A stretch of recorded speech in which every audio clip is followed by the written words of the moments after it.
Seduce ये शब्द आया है लैटिन के सिड्यूसरी से, मतलब रास्ते से हटाना। हम सब में कहीं ना कहीं ये ख्वाहिश होती है कि कोई हमें लुभाए, हमें खींच ले हमारी रोजमर्रा की जिंदगी से बाहर, किसी इरोटिक ड्रामा में, कल्पना और सिहरन की दुनिया में। सिड्यूस होना सिर्फ प्यार में पड़ना नहीं है, पर यह किसी लंबे चलने वाले रिश्ते की नींव जरूर रख सकता है। तो फिर कैसे सिड्यूस करें किसी को? रहस्य बनाए रखें, थोड़ा इंतजार करवाएं और बने जरा चार्मिंग। ये ट्रिक्स सीखेंगे हम आगे चलकर, पर सबसे पहले ये याद रखें, दूसरे को ये एहसास नहीं होना चाहिए कि आप उन्हें फंसा रहे हैं। ये सिर्फ दूर ले जाएगा उन्हें आपसे। याद रखें, प्यार और नफरत की डोर बहुत पतली होती है। जिंदगी तो है ही नीरस। ये बात अच्छे से जानते हैं असली लुभावने लोग। इसी समझ के साथ वो अपने शिकार की ख्वाहिशों और फंतासी को जगाते हैं अपने हुनर और क्रिएटिविटी से। ये कोई सीधा रास्ता नहीं, लुभाने का तरीका होना चाहिए उल्टा, ताकि शिकार की कल्पना को फायदे की तरफ मोड़ा जा सके। पहला सबक, जल्दबाजी नहीं। पहले ही बता देना आप क्या चाहते हैं, ये गलती है। रहस्य बनाए रखें, पकड़ में ना आए। अगर आपने सीधे हमला कर दिया तो दिखेंगे असुरक्षित। उल्टा, अगर आप अपने इरादे छिपा कर रखें तो ज्यादा सफलता मिलेगी। लुभाने में ये अच्छा होता है कि आपका शिकार खुद आपके पास आए, ये सोचकर कि वो पहला कदम उठा रहा है। आपको थोड़ा न्यूट्रल दिखाने की कोशिश करनी है। ध्यान खींचे पर सामने जाकर बात ना करें। यही ट्रिक इस्तेमाल की थी ड्यूक डे लोज़ान ने लुई XIV के दरबार में डुचेस de Montpensier को लुभाने के लिए।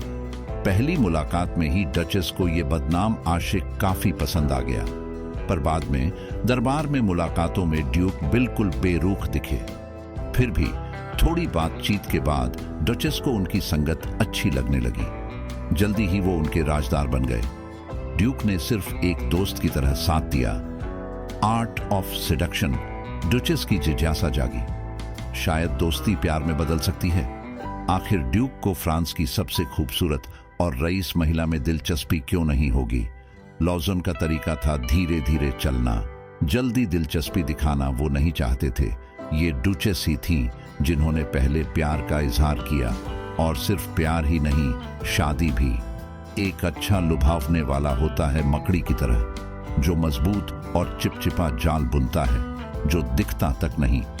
दोस्तों, अगर आपको मेरा काम पसंद आ रहा है, ये बुक की सारांश अच्छी लग रही है, तो प्लीज चैनल सब्सक्राइब कर ले। मेरे हार्डवर्क का यह छोटा सा रिवॉर्ड होगा। चलिए आगे बढ़ते हैं। मैं आपकी सपोर्ट के लिए बहुत आभारी हूं। आपकी सदस्यता मुझे और अधिक बेहतर कंटेंट बनाने के लिए प्रेरित करेगी। आगे बढ़ते हुए हम इस किताब के कुछ अन्य महत्वपूर्ण पहलुओं पर भी ध्यान देंगे। लुभाने का असली खेल है दिमाग का। तो कैसे खींचें किसी का ध्यान, कैसे जकड़ लें उनके दिमाग में ताकि वो किसी और चीज के बारे में ना सोच सके। पहला दांव, स्टाइल या हरकतों से मचाएं तहलका।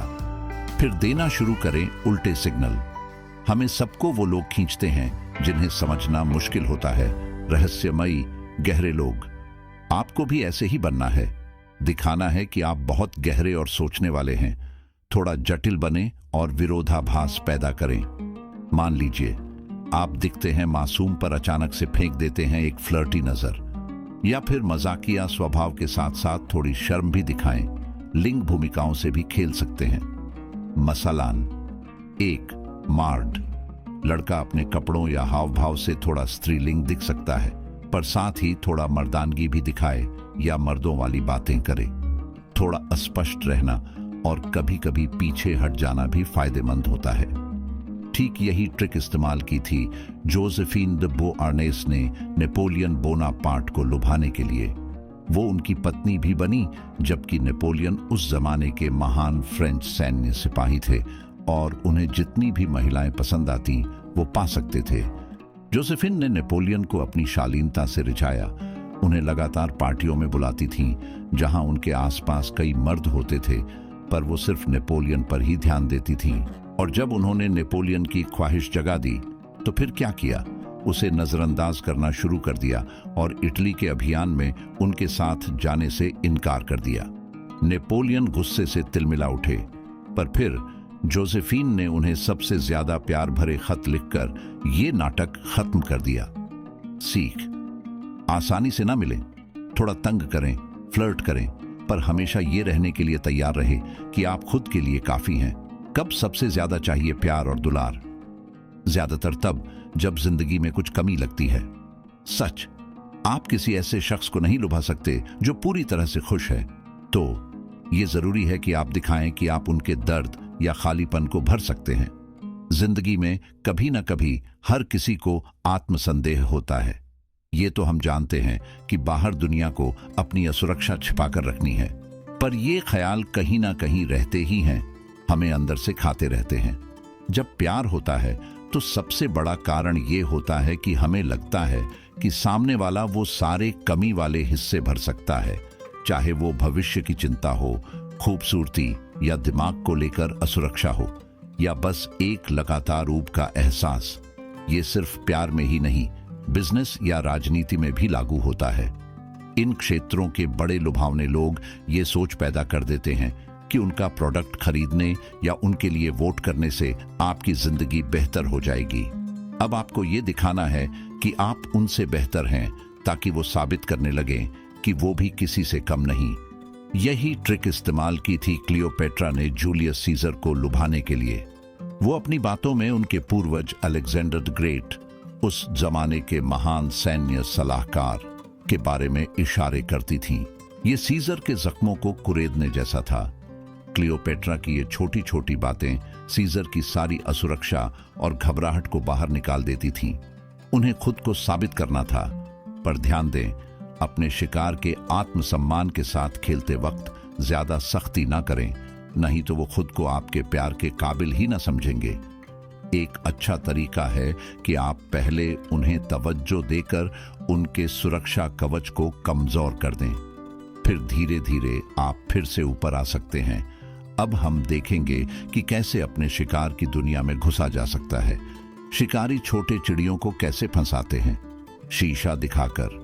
चिड़िया खुद को शीशे में देखकर अपने ही प्रेम नाटक में खो जाती है। वो भूल जाती है कि वो कहाँ है और आसानी से शिकार हो जाती है। आप भी ऐसे ही अपने लक्ष्य को मोहित कर सकते हैं। उन्हें एक शीशा दिखाएं जिसमें वो अपने अच्छे गुण देखें। ये इसलिए काम करता है क्योंकि तारीफ मिलने पर हम अपना बचाव कमजोर कर देते हैं। जब हमें खूबसूरत, समझदार या खास बताया जाता है तो हमारा आत्मसम्मान बढ़ जाता है और ये एक लत बन सकती है। यही ट्रिक इस्तेमाल की थी जान पसौन ने, जिन्हें बाद में मार्कीज डे पोम्पाडूर कहा गया। 18वीं सदी में उन्होंने फ्रेंच किंग लुई फिफ्टीन को लुभाया और उनकी रखैल बनी। लुई फिफ्टीन हमेशा अपने नाटकीय पूर्वज सन किंग लुई टेनार्म की छाया में रहते थे। वो जुए और शिकार में खो चुके थे, लेकिन पॉसोन ने उन्हें खुद पर भरोसा दिलाया। उन्हें एक सम्मानित और बुद्धिमान राजा बनना चाहिए और एक आलसी और कमजोर राजा की छवि को मिटाना चाहिए। पॉसोन ने उनके लिए ऐसी योजनाएं बनाई जिन पर वो सलाह दे सकें।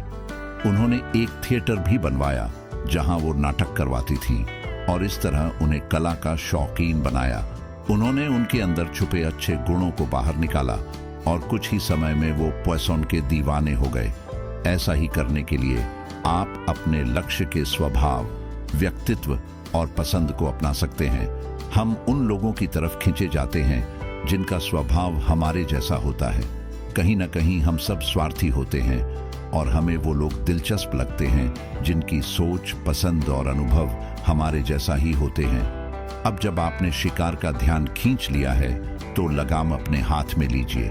उनकी इंद्रियों को तंग करें और उन्हें कंफ्यूज्ड रखें। ऐसा आप अनपेक्षित व्यवहार से कर सकते हैं। नयापन, रहस्य और फुर्ती दिखाना जरूरी है।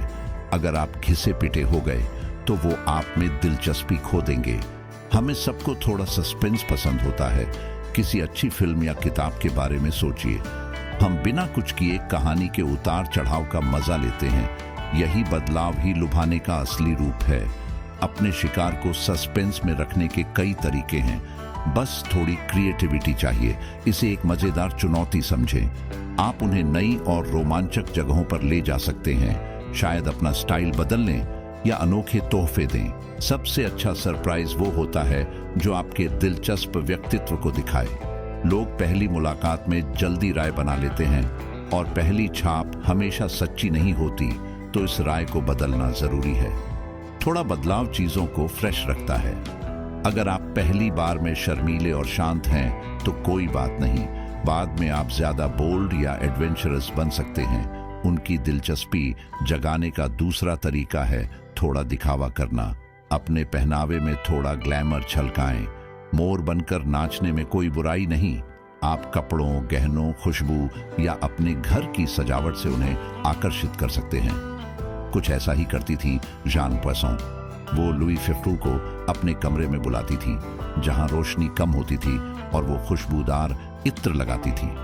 हर बार उनके कपड़े नए होते थे और राजा को लुभाने के लिए छोटी छोटी चीजें होती थी। बिल्कुल, जितना बोलते हैं उससे ज्यादा करते हैं। ये कहावत लुभाने के मामले में भी सच है।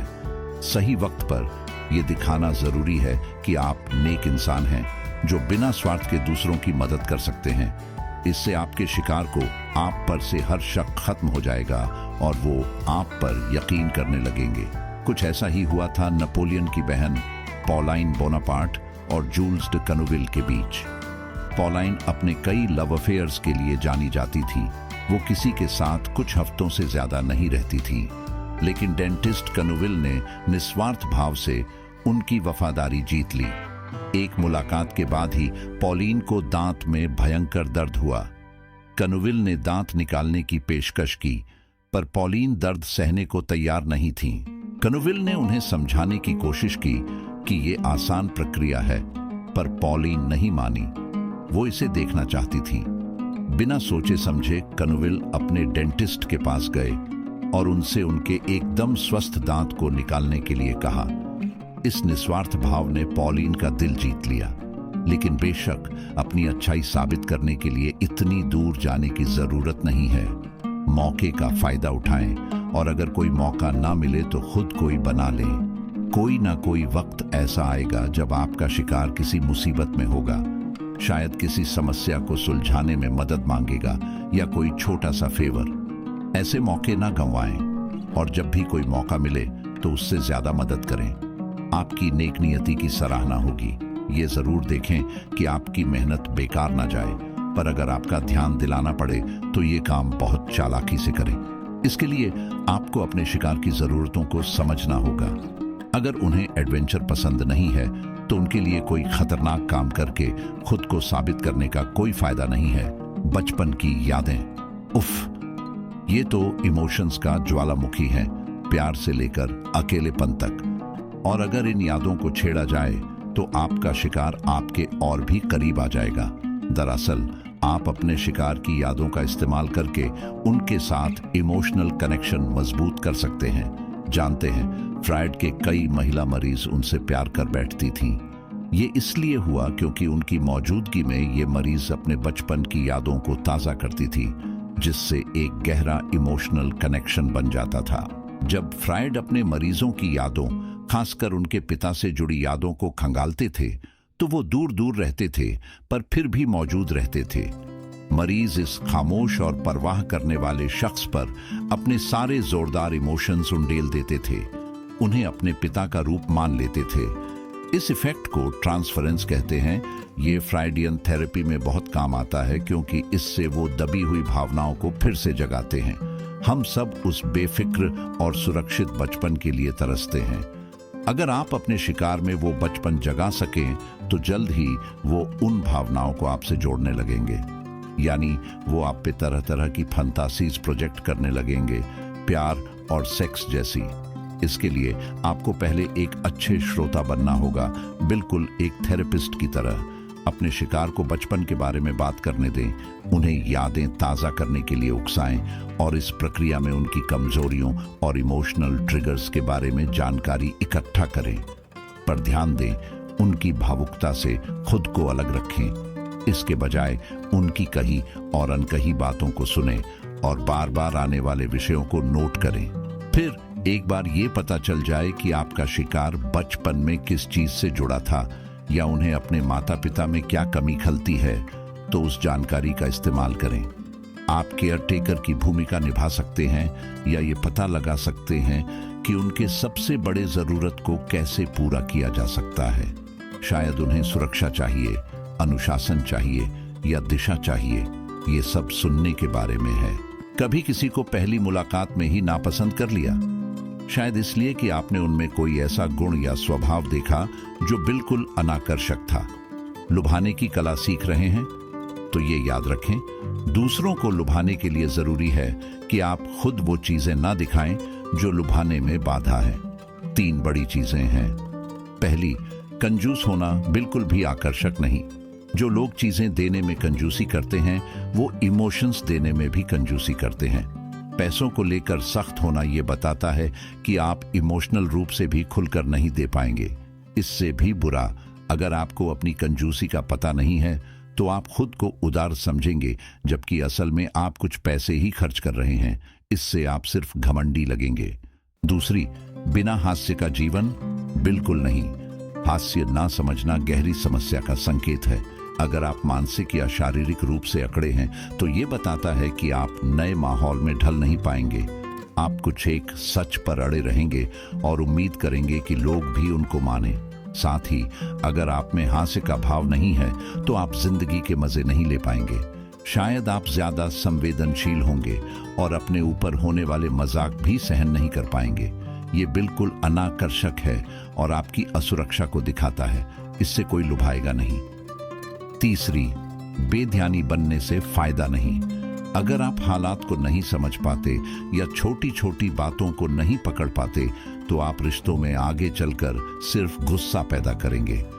ये ना सिर्फ परेशान करने वाला है बल्कि लुभाने के तरीके से भी मेल नहीं खाता, जो जैसा कि हम जानते हैं छोटी छोटी बातों पर निर्भर करता है। याद रखें, अगर आप अपने में ये कमियां पाते हैं तो उन्हें दूर कर दें।